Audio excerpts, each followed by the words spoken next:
The phone buzzed against the cold stainless steel table of the coffee shop in downtown Portsmouth. I, Captain Livia Shields, had just finished a grueling 24-hour duty shift and was staring at a photograph of my grandmother, Madeline, in my wallet. The woman I had trusted my parents to care for, believing that family was the safest harbor. My mother, Cora, had texted just an hour ago. "Grandma is sleeping, honey. We are having a lovely dinner," accompanied by a photo of a glass of expensive red wine. But now an unknown number flashed on the screen. On the other end was the panicked voice of a man. "Are you the relative of the elderly lady in the beige sweater?" I found her shivering, alone on a stone bench at the abandoned park off Highway 17. She said her son left her here. My heart felt as if it had been pierced by a tactical blade. Had my parents discarded their own mother on this freezing winter night just to free their hands for a party? The aroma of roasted Arabica usually brought me peace, but now it tasted like ash in my mouth. I sat there, 28 years old and a veteran of high-stakes military logistics. Yet nothing in my training had prepared me for a breach of honor this profound. Outside, the Virginia winter was biting, a damp, salty cold that seeped into the marrow of your bones. I looked down at the technical manuals spread across my table, symbols of a life built on order. Just 2 weeks ago, I had wired 70% of my monthly paycheck home. I thought that money was for the high-quality supplements Madeline needed, for the rising heating bills, and for the simple comforts she deserved after 76 years of selfless sacrifice. I believed my father, Douglas, and my mother, Cora, despite their vanity, still held onto the core tenets of American decency. I was wrong. The peace I felt was merely the glass-flat surface of a lake seconds before a torpedo rips through the hull. "Highway 17, I whispered into the phone, my voice sounding like heavy gravel under a boot. The man on the line, his breath hitching in the cold air, confirmed the location. It was a desolate stretch, miles from any residential area, known only for rusted warehouses and long shadows. "She's freezing, Captain. I'm a veteran myself. I recognize the look in her eyes. It's the look of someone left behind in the trenches." His words were a gunshot to my eardrum. The bustling noise of the Portsmouth Cafe, the clinking of ceramic mugs, the laughter of college students, the hiss of the espresso machine. All of it faded into a deafening, ringing silence. My grandmother, the woman who raised me on the scent of fresh apple pies and the unwavering laws of honor, was currently being treated like a bag of refuse.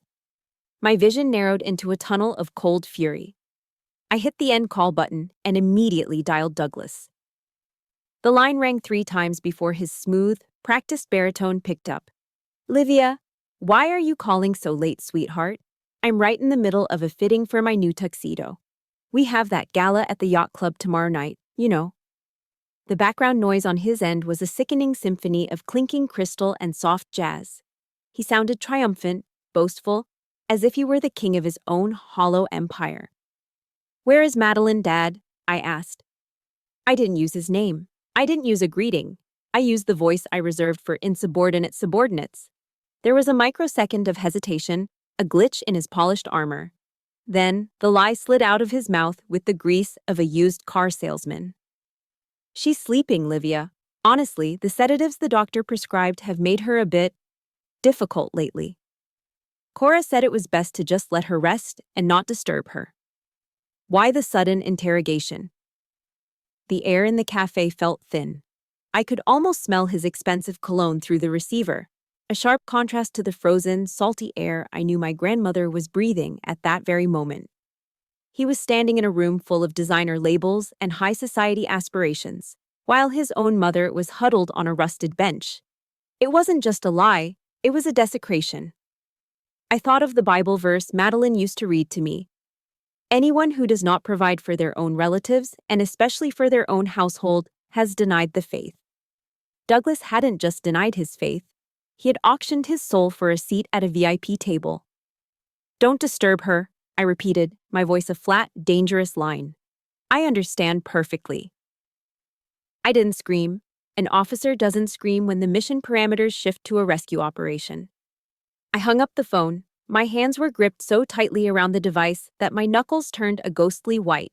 A wave of icy electricity surged down my spine. not from fear, but from a calculated, absolute indignation. This was the collapse of my reality. Every holiday, every "we love you" text, every dollar sent home, it was all part of a grand theater of greed.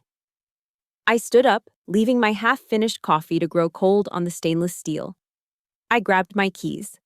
Outside, the wind howled through the brick alleys of Portsmouth, but I didn't feel the chill. I reached my Ford F-150 parked at the curb. I climbed in, the engine roaring to life with a primal growl that matched the storm inside me. The world I knew had crumbled into dust, and as I shifted the truck into gear, my objective was singular. I was going to retrieve the only teammate I had left in this world, and then I was going to burn my parents' house of cards to the ground. If Livia's discovery made your blood boil as someone who values family and honor, please support her journey by hitting the like button. Have you ever felt the sting of a betrayal from those who were supposed to protect you? Drop a yes in the comments to stand with Livia as she begins her mission to bring her grandmother home. The tires of my Ford F-150 screamed as I swung the heavy truck onto Highway 17, the roar of the V8 engine the only thing keeping my own spinning thoughts at bay. I pushed the vehicle through the thick, damp Virginia fog, my knuckles white as bone against the steering wheel. As a captain in the United States Army, my mind instinctively defaulted to a tactical assessment, a survival mechanism against the rising tide of panic. From my parents' house to this specific abandoned park, it was exactly 24 minutes. They had bypassed several well-lit rest stops, occupied gas stations, and 24-hour diners to reach this desolate patch of rusted swing sets and cracked asphalt. This wasn't a mistake or a momentary lapse in judgment. It was a calculated, cold-blooded disposal. This area was a known haunt for vagrants and shadows, a place where the vulnerable simply disappeared. My stomach twisted with a sickening realization. They didn't just leave her, they were indirectly sentencing her to death. Every mile I covered felt like a lash against my soul, a burning, acidic reminder that I had entrusted the woman who raised me to a pair of monsters. The fog clung to the ancient pine trees like a shroud as I pulled into the gravel lot of the park. My high beams cut through the gloom, settling on a single, flickering street lamp that groaned in the freezing wind. And there she was. My heart stopped. Madeline was a small, shivering silhouette hunched over on a rusted iron bench.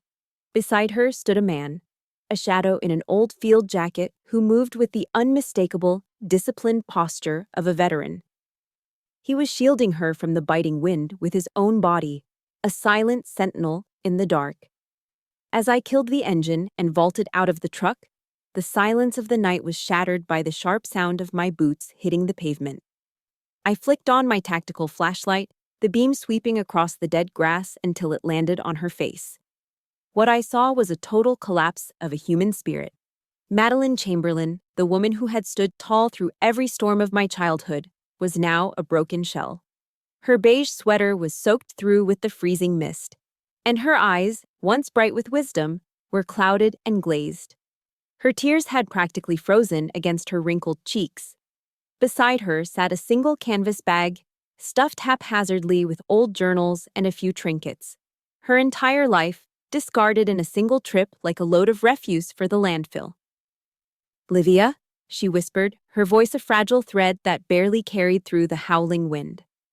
I knelt before her, my knees hitting the cold, damp earth without regard for my uniform.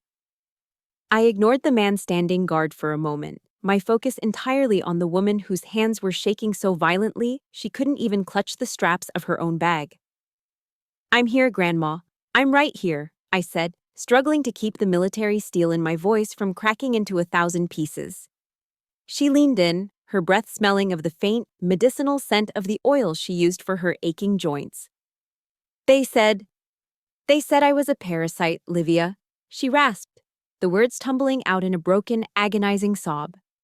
"Cora told me that your soldier's salary wasn't enough to pay for the burden of having me in the house. She said she couldn't stand the smell of an old woman's medicated oil in her designer hallways anymore. She said I was rotting the air of her perfect life." The words hit me like a physical blow to the chest. A parasite. A burden. My mother had taken the 70% of my paycheck I sent home every month and used it to fuel her shallow social climbing, all while treating my grandmother's very existence as a debt that had to be repaid in daily humiliation. They had stripped her of her dignity, weaponized my sacrifice against her, and then tossed her out into the dark because she no longer had any utilitarian value to their brand. The betrayal was absolute. It wasn't just about the money.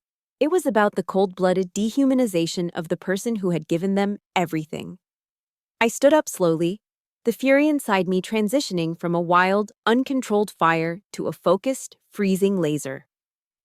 I reached into the back seat of my truck and pulled out my dress blues, the heavy dark blue wool of my formal uniform. It was a garment of highest honor, a symbol of the oath I took to protect. Without a word, I draped the jacket over her shivering shoulders. The gold buttons and the sharp military stripes stood in stark, defiant contrast to her tattered beige sweater and the rusted iron bench. "Don't say another word, Grandma," I said, my voice as cold and heavy as the steel of my sidearm. "Their mission is over. They have deserted their post. My mission begins now." I didn't let her walk another step in that godforsaken place. I reached down and lifted her into my arms, feeling the terrifying skeletal lightness of her frame. She felt like a bird with broken wings, fragile and hollow. As I settled her into the warm, heated cab of the Ford, I looked at the stranger, the veteran who had watched over her. He gave me a sharp, silent nod, a recognition of duty and shared code. I climbed into the driver's seat and locked the doors, the clicking sound echoing like the chambering of a round in a quiet room. I looked at the dark road leading back toward Portsmouth. My parents thought they were free of their burden. They thought they could go back to their yacht club parties and their hollow prestige without consequence. They were wrong. I wasn't taking her back to that house of lies. That home was dead. The war had just moved to a new front, and I was bringing the full weight of my honor to their doorstep. The silence in my small safe house apartment in Portsmouth was thick enough to choke on, broken only by the rhythmic, fragile wheezing of my grandmother as she slept in the guest room. I stood by the window, watching the sunrise over the Virginia coastline, but I felt no warmth. My laptop was open on the kitchen counter, glowing with the sickly blue light of a reality that didn't exist. On the screen, my mother's Facebook profile was a masterpiece of manufactured bliss. Cora had posted a photograph of a sun-drenched patio, featuring a silver tray with a full English breakfast, golden croissants, jars of organic raspberry jam, and 2 delicate porcelain cups. Her caption read, "A peaceful morning knowing Grandma has been moved to the best resort for her golden years. Family is everything." The best resort she spoke of was a rusted iron bench on Highway 17. The audacity of her lie was not just a sin, it was a clinical pathology. I felt a wave of nausea roll through my stomach. For 10 years, I had been the silent financier of this theater. Every deployment, every extra shift, and 70% of my officer's salary had gone into maintaining this fortress of lies. I had believed I was protecting my family's dignity, only to find out I was paying for the shovels they used to bury my grandmother's soul. I took a deep breath, the cold air from the window sharpening my focus. It was time to initiate a signals intelligence operation. I pulled out my phone, set it to speaker, and hit the record button. I needed their lies documented in high fidelity. The line rang twice before my father, Douglas, picked up. His voice was smooth, draped in the arrogant comfort of a man who believed his social status made him untouchable. "Livia, darling, you're up early. Did you sleep well?" "I'm fine, Dad," I replied, my voice a flat, calculated mask of calm. "I was just thinking about Grandma. I wanted to send some extra funds for her checkup. I want to make sure she's getting the best care." I heard him chuckle, a sound of condescending affection that made my skin crawl. "Livia, you are truly thoughtful to a fault." "But there's no need, sweetheart. I've already taken care of everything. Madeline is currently at a high-end private clinic in the suburbs. Very exclusive, very quiet. In fact, they have a strict no-phone policy for the patients to ensure absolute tranquility. She's probably having a massage right now." He lied with the professional ease of a man who had forgotten what the truth sounded like. He didn't miss a beat, didn't stumble over a single syllable. He sat there, likely sipping expensive coffee, describing a fictional paradise while his mother lay in my guest room with frostbitten fingers. My heart constricted as I realized how easily he must have manipulated me for a decade. Every "she's doing great" and every "she misses you" was a calculated move in a game I didn't even know I was playing. A high-end clinic, I repeated, my voice tight. That sounds expensive. Can I have the address? I'd like to send her some flowers. Before Douglas could answer, the phone was snatched away. Cora's voice, shrill and dripping with elitist venom, pierced the air. Listen to me, Captain. Don't you dare bring that interrogation habit you use on your subordinates into this house. We are your parents, not your suspects. I just want to know where she is, Mom, I said, my grip on the phone tightening until my knuckles ached. You are just a low-level soldier, Livia, Cora hissed, her voice vibrating with a decade of suppressed resentment. You spend your days covered in mud and motor oil, playing hero in the dirt. You have no idea what it takes to maintain an elite lifestyle or the burden of managing a senile old woman in high society. Madeline being with us was an act of charity, a sacrifice we made for your sake. If you continue to interfere with our decisions, don't be surprised when we cut off all communication. You'll never see her face again. We will make sure you are legally barred from her life. Do you understand? The threat was clear. They were weaponizing her life against me, using my love for her as a leash. They believed they held all the cards because they had the money, the prestige, and the social standing in this town. They saw me as nothing more than a source of income and a muddy-booted outsider to their polished world. I didn't argue. I didn't beg. I simply hung up. The silence that followed was heavy with the metaphorical scent of gunpowder. They thought they were in a position of power, sheltered behind their yacht club memberships and designer labels. But they had forgotten one fundamental rule of engagement. Never underestimate a soldier who has nothing left to lose. I sat down at my desk and opened a new folder on my drive. I labeled it Target Profile. They had spent years building their fortress of lies, but every fortress has a structural weakness. I began scrolling through my contacts, looking for the names of those who lived in the shadows of their elite neighborhood. The people they ignored, the neighbors they looked down upon. I was going to find the cracks in their perfect world. I wasn't just going to take my grandmother away. I was going to strip them of the only thing they valued more than life itself, their reputation. The reconnaissance phase was over. It was time for the ambush. The air inside the Sunset Diner was thick with the heavy scent of old grease and the bitter, metallic tang of coffee that had been reheated far too many times. It was a classic Virginia greasy spoon, the kind of place where secrets were whispered over chipped ceramic mugs and vinyl booths that had seen better decades. I sat across from Rose, a woman who had lived next door to my parents for over 20 years. She looked smaller than I remembered, her frail hands trembling as she clutched a heavy silver fork, her eyes darting everywhere except toward my face. I wasn't wearing my dress blues today. I was in civilian clothes, a simple dark jacket and jeans. But the aura of a captain didn't wash off with a change of clothes. My gaze was steady, a tactical lock on my target. I knew Rose was the weak link in my parents' fortress of lies. I could see the sweat beading on her upper lip despite the air conditioning. Rose, I'm not here to make small talk, I said, my voice low and vibrating with a controlled, rhythmic authority. I know you were on your porch that night. I know you saw my father's Ford Expedition pull out of the driveway at 11 p.m. on Tuesday. You saw who was in the back seat.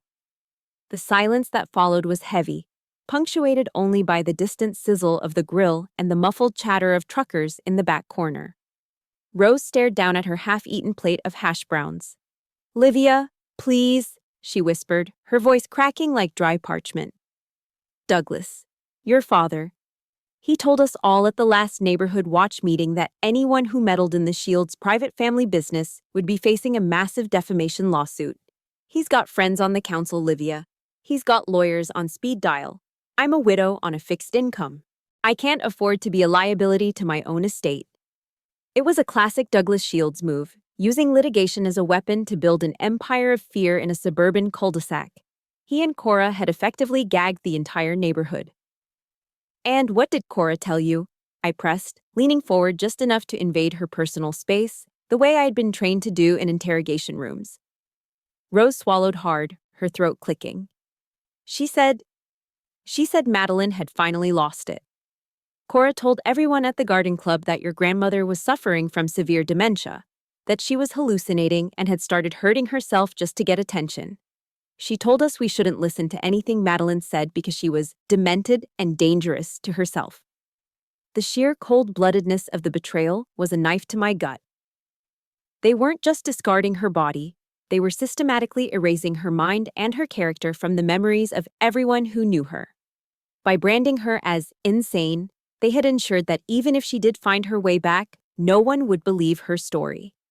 It was a total assassination of a human being's legacy. My grandmother, a woman who had taught Sunday school for 40 years, was being painted as a madwoman by the very people who shared her blood. I reached into my pocket and pulled out a photograph. It was a raw, unedited shot of Madeline sitting in the military hospital bed 2 nights ago. Her eyes were red-rimmed, staring into a void of pure, unadulterated heartbreak, her hands clutching the beige sweater I'd found her in. I slid the photo across the Formica table. "She's been your friend for 20 years, Rose. You two used to exchange apple pie recipes every autumn. You went to the same church, and you let them throw her into the darkness of a desolate park like she was a bag of industrial refuse?" Rose looked at the photo, and I saw the exact moment her conscience finally snapped. It was a visible breaking point, a shudder that started in her shoulders and ended with a sharp, choked sob. The fork in her hand clattered against the porcelain plate, the sound echoing through the diner like a gunshot. "She was crying, Livia," Rose gasped, the words finally spilling out in a rush of agonizing guilt. Madeline was begging Cora to let her stay. She was clutching the car door handle so hard her knuckles were white. Cora just shoved her hand away and told Douglas to drive before the neighbors saw. I saw it all from behind my curtains. I wanted to run out there, I swear I did. But I was so scared of what Douglas would do to me.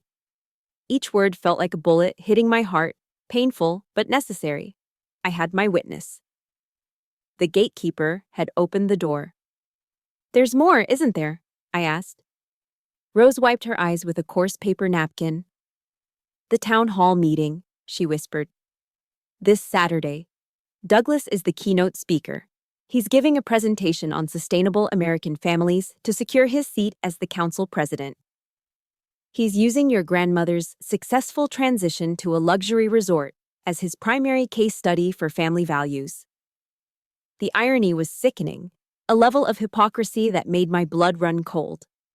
I reached across the table and gripped Rose's hand, not to threaten her, but to anchor her. "You don't have to do anything right now, Rose, but when I call your name in that meeting, I need you to stand up and tell the truth. For Madeline. For the 20 years of friendship Douglas tried to buy with a threat." I stood up, leaving a $20 bill on the table for the coffee we barely touched. The ambush now had a time and a place. Saturday, the town hall.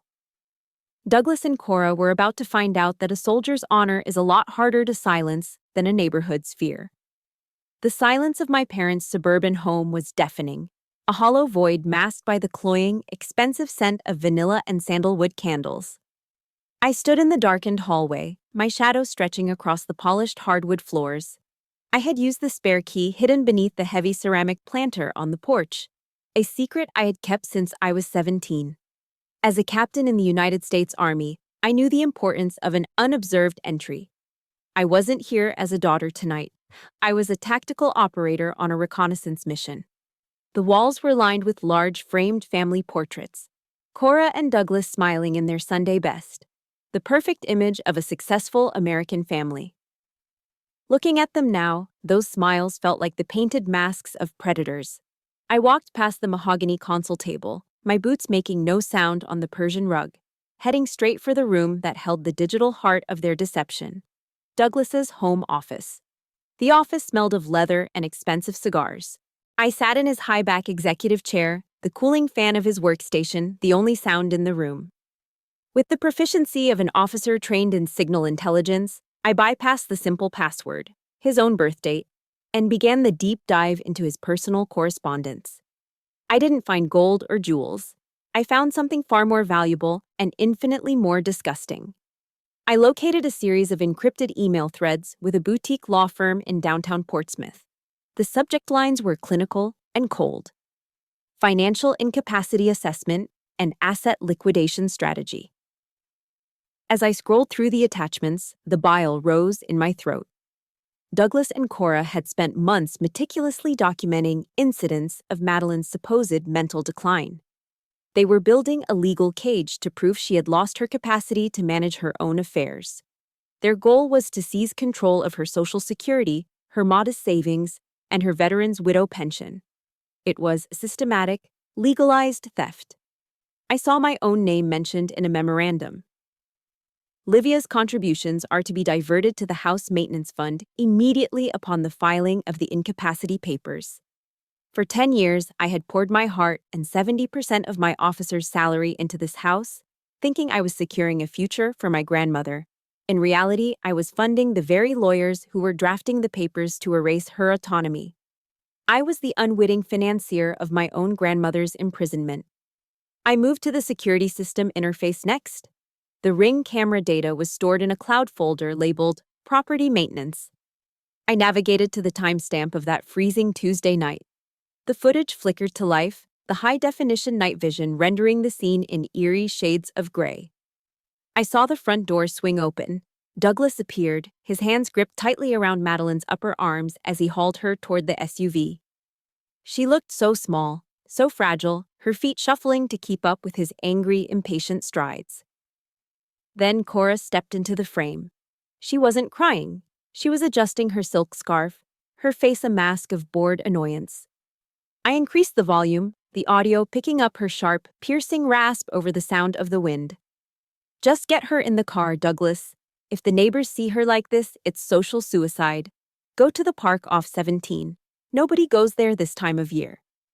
Madeline was trembling, her hands reaching out to grab the car door, her mouth moving in a silent plea for mercy. Cora just stood there with her arms crossed. Just go, you senile old woman. You're ruining our reputation with that smell and your constant rambling. You're lucky we aren't leaving you at a shelter. Seeing my grandmother clutch that car door like it was her last hope for survival made my breath catch in my chest. My heart felt as if it were vibrating, ready to explode against my ribs, with a pressure I had never felt even in the heat of combat. The final piece of the puzzle lay in a hidden directory labeled Project Haven. It wasn't a clinic or a resort. It was a real estate development plan. My grandmother owned a significant tract of coastal land on the outskirts of the city, land that had been in the Chamberlain family for generations. Douglas and Cora had discovered that the city had quietly rezoned the area for a multi-million-dollar luxury resort. They weren't just discarding her for convenience, they were clearing her out of the way so they could sell her birthright to the highest bidder. This was a strategic purge, a war of greed where the casualty was their own mother. I leaned back, my eyes burning. I felt a strange, cold emptiness. My parents were no longer human beings to me. They were monsters draped in designer labels. I stood up to leave, but my hand brushed against a small, dusty wooden door in the corner of the office, the old linen closet. Inside, pushed back into the shadows and covered in a fine layer of dust, was a garment bag. I unzipped it and found my grandfather Harold's old army uniform. The brass buttons were tarnished, but the patches, the same ones I wore, still held their shape. I touched the rough wool, remembering his voice telling me to always protect those who couldn't protect themselves. It was a sentinel from the past, a silent reminder of the oath I had taken. I took out my encrypted USB drive and copied every email, every video, and every legal document. I erased my digital footprint with practiced ease and stepped back into the hallway. I looked at the family portrait on the wall one last time. They wanted to maintain their reputation? Fine. I was going to give them a reputation that would follow them to their graves. I walked out into the night, the weight of the truth in my pocket, ready to bring the full force of my judgment to the town hall. The Portsmouth Town Hall was a grand, echo-filled sanctuary of white marble and polished mahogany, a place where the collective conscience of our community was supposed to reside. Tonight, the air was heavy with the scent of expensive perfume and floor wax, buzzing with the low hum of 400 influential citizens. At the front of the room, standing behind a podium draped in a banner that read, "Sustainable American Families," was my father, Douglas Shields. He looked every bit the successful patriarch in his charcoal gray Italian suit, his voice booming with a practiced, hollow sincerity. "Integrity is the bedrock of our neighborhood," he proclaimed, gesturing to the audience with a smile that had fooled me for 28 years. "Responsibility to our elders is not just a duty, it is the soul of the American home." The irony was a bitter poison in my throat. I stood at the very back of the hall, the heavy oak doors still vibrating from my entrance. I wasn't the daughter they expected to see. I was wearing my dress blues, the dark blue wool pressed to a razor's edge, my silver bars and service ribbons catching the harsh overhead lights. Every step I took toward the stage was a rhythmic, metallic strike. The sharp click-clack of my polished heels hitting the hardwood floor like the beat of a war drum. Beside me, Madeline stood tall, her hand resting lightly on my forearm. She wasn't the demented old woman my parents had described. She was a silent monument of dignity, her eyes clear and filled with a cold, unwavering light. The hall fell into a vacuum of silence. The whispering stopped. Douglas froze mid-sentence, his hand suspended in the air as if he had been turned to stone. His face went through a terrifying transformation, from arrogant confidence to a pale, sickly mask of pure dread. Cora, sitting in the front row, let out a soft, audible gasp, her fingers digging into her designer leather clutch. I didn't wait for an invitation. I marched up the center aisle, the eyes of Portsmouth burning into my back. I reached the stage, stepped up to the AV technician's desk, and thrust my encrypted USB drive into the system. "Ladies and gentlemen," I said, my voice projecting with the flat, dangerous clarity of a field commander. "I am Captain Livia Shields. I am not here to talk about abstract integrity. I am here to show you the reality behind the designer suits and the yacht club memberships." I hit the play button. The giant projector screens behind Douglas flickered to life. The first thing that hit the room was the sound, the sharp, piercing rasp of Cora's voice. "Just get her in the car, Douglas. If the neighbors see her like this, it's social suicide. Go to the park off 17. The audio from the Ring camera echoed through the vaulted ceiling, every word a hammer blow to my father's reputation. Then, the video played. The 400 people in the room watched in stunned horror as Douglas roughly hauled my grandmother toward the SUV. They saw her small, frail hands clutching the door handle in a desperate plea for mercy. They saw Cora standing with her arms crossed, her face a mask of cold, elitist indifference. "Go to the park," my father's recorded voice echoed through the hall, sounding like a death sentence. "Stay there until you clear your head, you old burden." The reaction was instantaneous. A collective gasp rippled through the audience, followed by a low, dark growl of indignation. These were people who had known Madeline for decades, people who had bought her apple pies and sat next to her in church. They were seeing her soul being systematically dismantled by the very people who claimed to be her protectors. Cora snapped. She bolted from her seat, her face distorted with a wild, animalistic fury. She stormed onto the stage, her high-pitched scream echoing through the speakers. "You are a demon, Livia! You are a traitor to your own blood. You are destroying your parents for the sake of a senile, useless old woman who has been a parasite on our lives." I didn't flinch. I looked directly into her bloodshot eyes, my voice as cold as a Virginia winter. "She is not a parasite, Cora. She is the mother who gave life to the man you married. She is the woman who raised me while you were busy chasing status at parties. You didn't just abandon her, you tried to erase her." Douglas stood behind the podium, his empire of lies crumbling into ash before his eyes.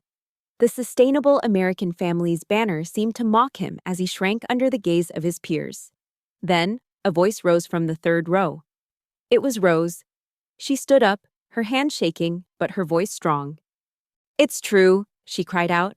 "I saw them. I saw it all from my window, and I was too afraid to speak. Douglas threatened to sue me into the streets. They are monsters. One by one, more neighbors stood up. The room erupted into a symphony of condemnation. Shame! A man shouted from the balcony. Shame on you, Douglas! The word began to chant, growing louder and more rhythmic until the walls seemed to shake with the force of it. Shame! Shame! Shame! My parents looked smaller than I had ever seen them. Two terrified, hollow people caught in the glare of a truth they could no longer outrun. The mission was complete. The ambush was a total success. But as I looked at the wreckage of my family, I felt no joy. I only felt a profound, hollow sadness for the honor they had traded for a few pieces of silver. I took Madeline's hand, and together we walked back through the doors, leaving the echoes of the town's judgment behind us. If you felt the power of Livia's courage and the weight of that justice, please support her by hitting the like button. How would you react if you saw someone you loved being treated this way? Type honor in the comments. If you stand with Livia and Madeline against the lies, let's show the world that truth always finds a way out. The drive back from the Portsmouth Town Hall was conducted in a heavy, pressurized silence that felt more exhausting than any tactical march I had ever endured. When we finally reached my small safe house apartment, the air inside was cold and stagnant. I closed the door behind us, the click of the deadbolt sounding like a gunshot in the quiet room.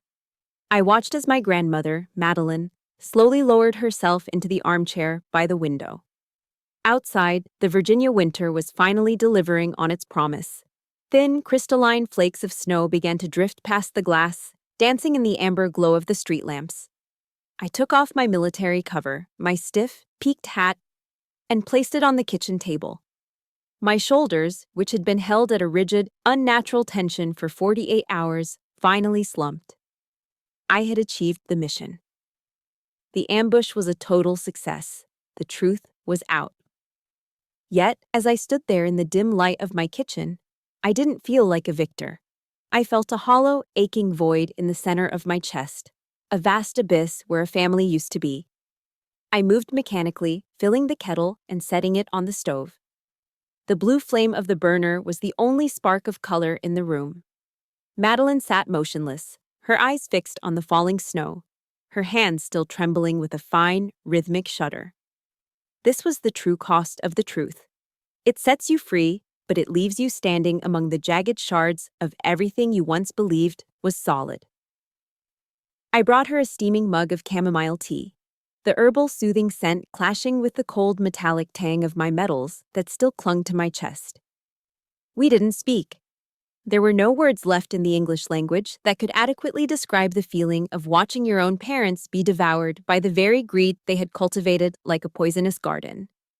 By 10 o'clock that night, the digital world had finished what I started at the podium. The news of the Shields scandal had ripped through Portsmouth faster than a munitions fire. My phone buzzed incessantly on the counter with messages from old high school friends, distant cousins, and fellow officers. On social media, the destruction was absolute. The perfect family aesthetic Cora had spent 10 years and 70% of my salary to maintain was being systematically dismantled by 1,000 angry comments.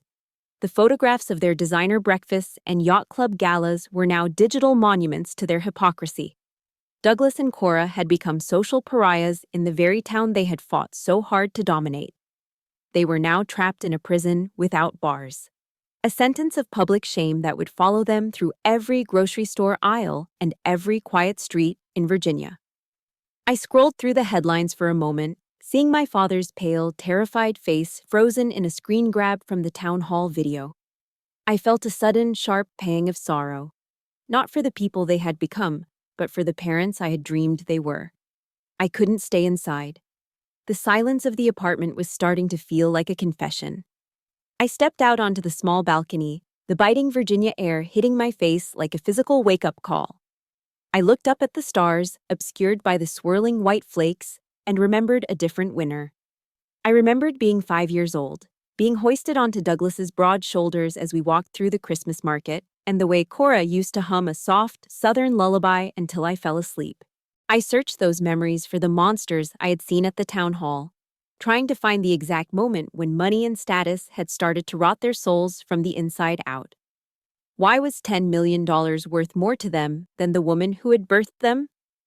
I felt a desperate, clawing need for a sign, a direction to tell me that I wasn't just another casualty of their war. I thought of a quote by Billy Graham.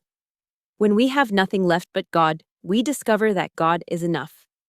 Tonight, with my family in ruins and my heart feeling like a scorched battlefield, I was beginning to understand the weight of those words.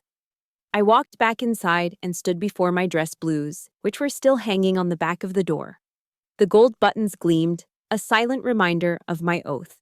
I realized then that I could not change the past, and I certainly could not fix the broken people who had raised me. But as a soldier, I knew that when a position is compromised, you relocate.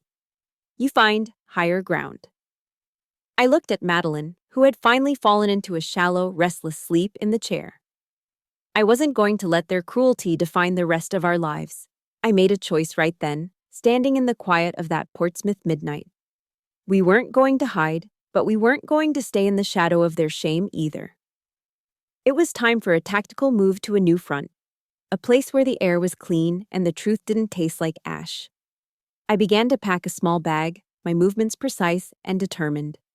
I was closing the door on the house of lies forever to protect the only teammate I had left. The morning light in my small Portsmouth apartment felt softer, as if the sharp edges of the world had finally been filed down. I found my grandmother, Madeline, sitting in the breakfast nook, her eyes fixed on a battered wooden box. It was made of dark cedar, worn smooth by decades of touch, smelling of old memories and earth. As I sat down, she slid the box toward me, her thin fingers trembling with a quiet, steady purpose. "Livia," she whispered, her voice carrying a resonance I hadn't heard since before the storm at the park. "Your father and Cora saw me as a liability, an expense they didn't want to pay. But your grandfather, Harold, was a man of the soil. He knew the real value of a life is often buried where the shallow-minded refuse to look." I opened the box to find a stack of legal documents. They were land deeds and a comprehensive urban development report. Years ago, Harold had quietly purchased 50 acres of scrubland on the outskirts. Others dismissed it as worthless, but Portsmouth had recently finalized a massive rezoning plan. That scrubland was now the center of a new residential and commercial hub. According to the valuation summary from last month, the property was worth $3 million. I sat there, stunned, the paper feeling heavier than my service weapon. All the humiliation and the insults Cora had hurled at me became absurdly pathetic in an instant. My parents had discarded a literal gold mine because they were too blinded by their own petty greed to notice what was right in front of them.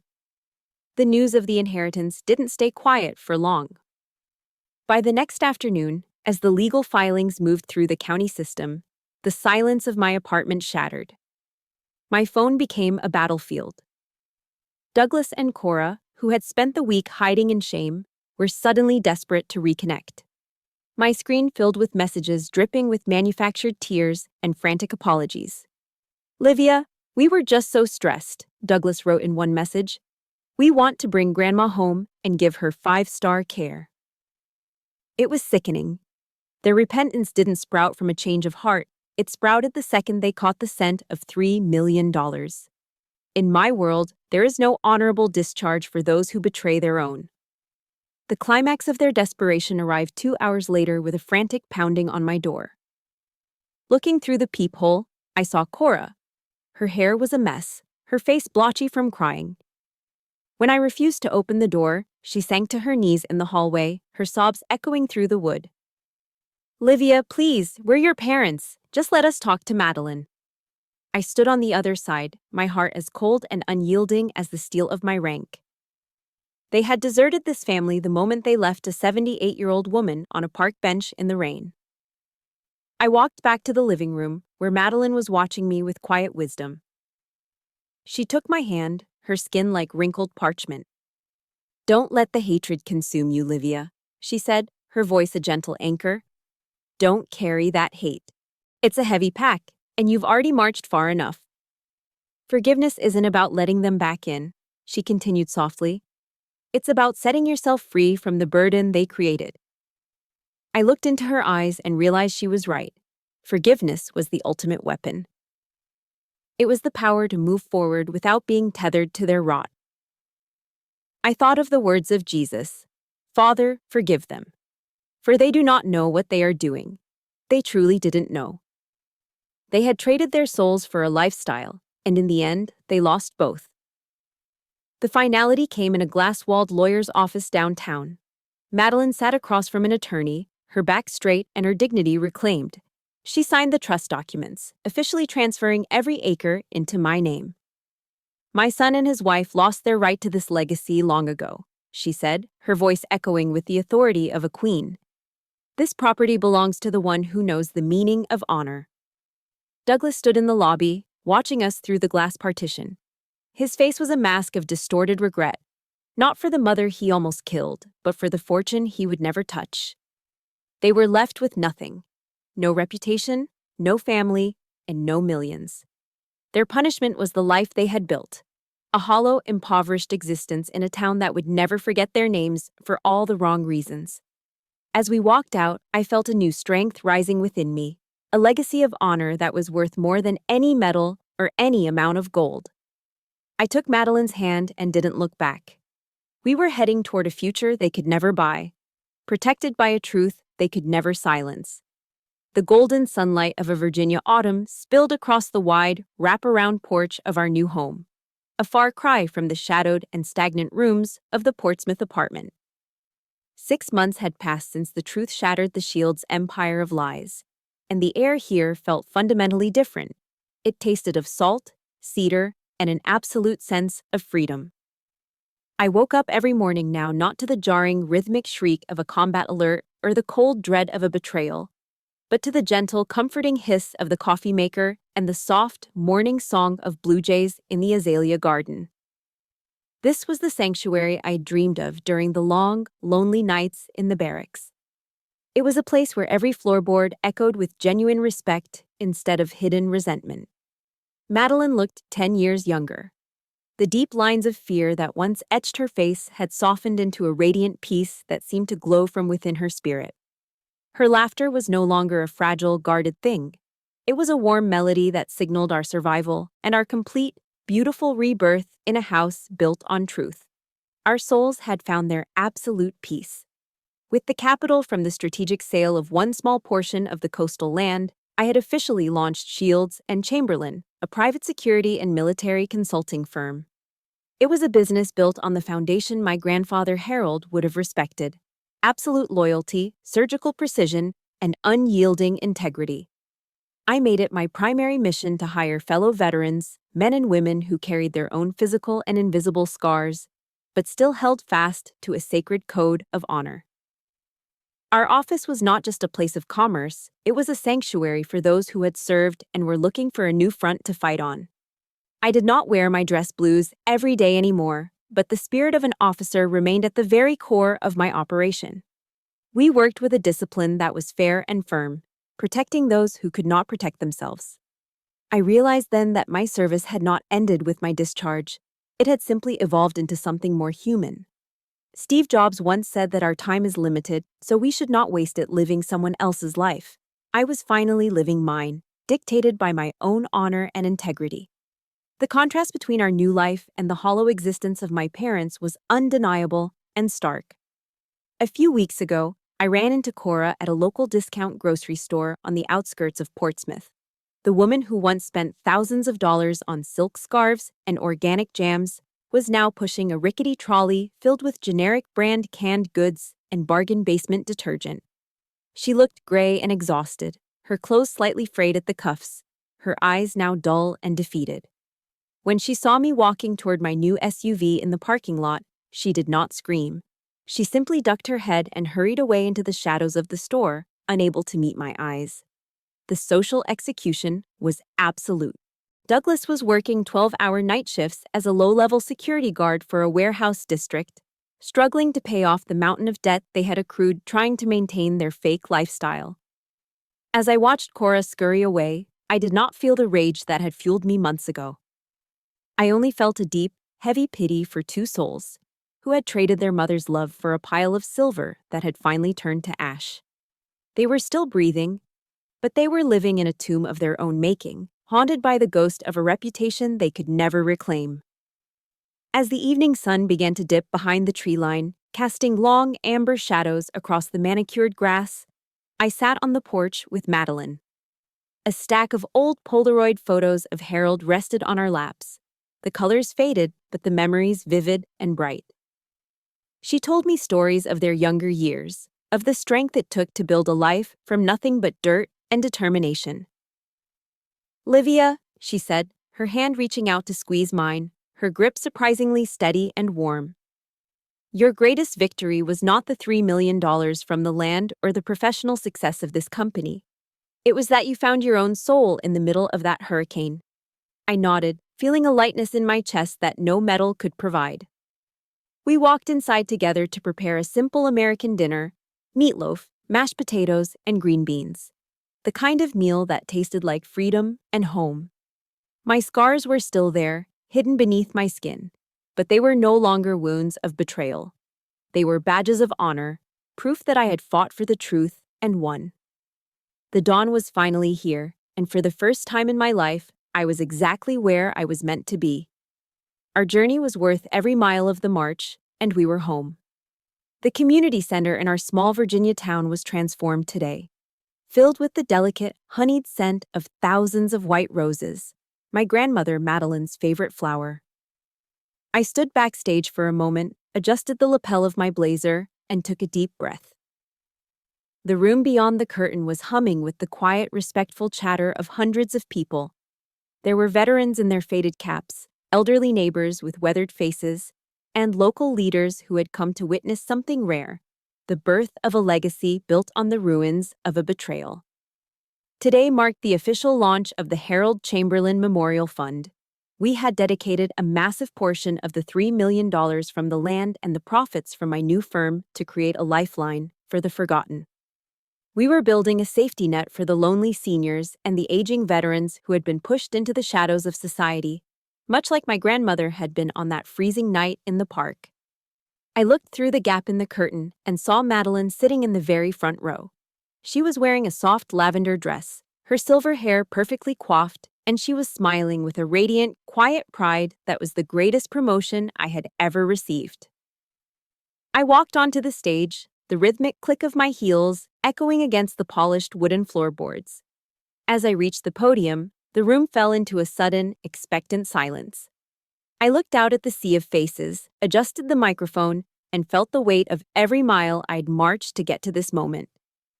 "I once believed that the only duty of a soldier was to fight on distant battlefields," I said, my voice projecting with a steady military clarity that reached the back of the hall.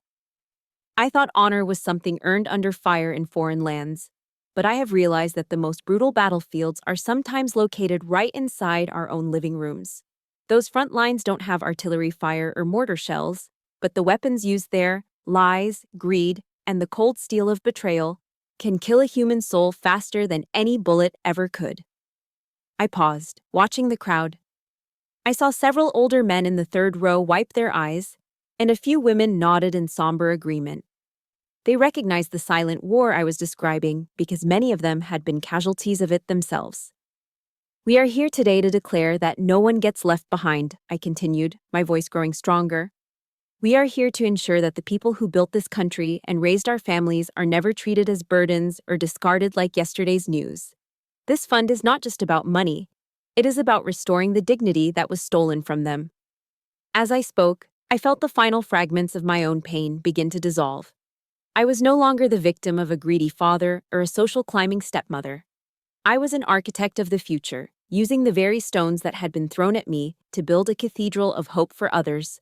I thought of a quote by President Ronald Reagan that had become my mantra: "We can't help everyone, but everyone can help someone." Today, we were helping hundreds, and tomorrow, we would help thousands more. Toward the end of my speech, my eyes drifted to the heavy oak doors at the back of the hall. Two figures stood there, lingering in the shadows of the foyer, looking in with expressions of desperate, starving longing. It was Douglas and Cora. They were dressed in their best remaining clothes, trying to look like they still belonged in this world of influence and grace. They watched the standing ovation, the cameras flashing and the local dignitaries shaking my hand. But they did not dare to step inside. They were ghosts at their own feast. They were the past that I had finally, fully forgiven, but a past that I would never forget. Forgiving them was the key that unlocked my own prison, but remembering them was the shield that would protect my integrity forever. They were no longer my enemies. They were simply a cautionary tale of what happens when a human being trades their honor for a hollow, golden cage. When the ceremony concluded, I stepped down from the stage and took Madeline's hand. We walked out of the center and into the crisp afternoon air, strolling beneath the towering, whispering pine trees of Virginia. We didn't talk about the freezing rain of the park or the cold, bitter words of the months prior. Instead, we talked about our new plans to partner with local orphanages and how the fund could provide a bridge between the wisdom of the elderly and the energy of the youth. I looked at the rhythmic swaying of the pines and realized that the scar on my heart had finally stopped aching. It had become a mark of strength, a permanent reminder that I had survived the storm. My story was not ending with a cold act of revenge, but with a warm act of continuation. I looked at my grandmother, saw the peace in her eyes, and knew that my mission was officially complete. We had held the line. We had guarded the truth. And most importantly, we had left no one behind. Reflecting on this long march, I have realized that true honor is not a medal you wear on your chest, but the standard you live by when no one is watching. My parents traded their souls for the hollow illusion of social status, while I found my true purpose in the wreckage they left behind. The greatest lesson I can share is this: never sacrifice your integrity for convenience, and never let greed blind you to the priceless value of a human heart. Our elders are not burdens to be managed. They are our living history and the keepers of our dignity. When we protect them, we aren't just doing our duty, we are preserving the very best parts of our humanity. Choose to be a shield for the vulnerable, for that is the only legacy that time can never tarnish. Thank you for standing by me and Madeline through every dark night and every battle for the truth. Your presence has been the reinforcement we needed to keep marching forward. If my journey moved you, or if you believe in the sacred code of leaving no one behind, please support our mission by hitting the like button and subscribing to this channel. Your engagement helps us bring more stories of justice and honor to light. I truly want to hear from you in the comments. What does the word honor mean to you in your own life? Type loyalty in the comments below if you promise to always stand by those who raised you with love. Together, we can ensure that truth and integrity always find their way home.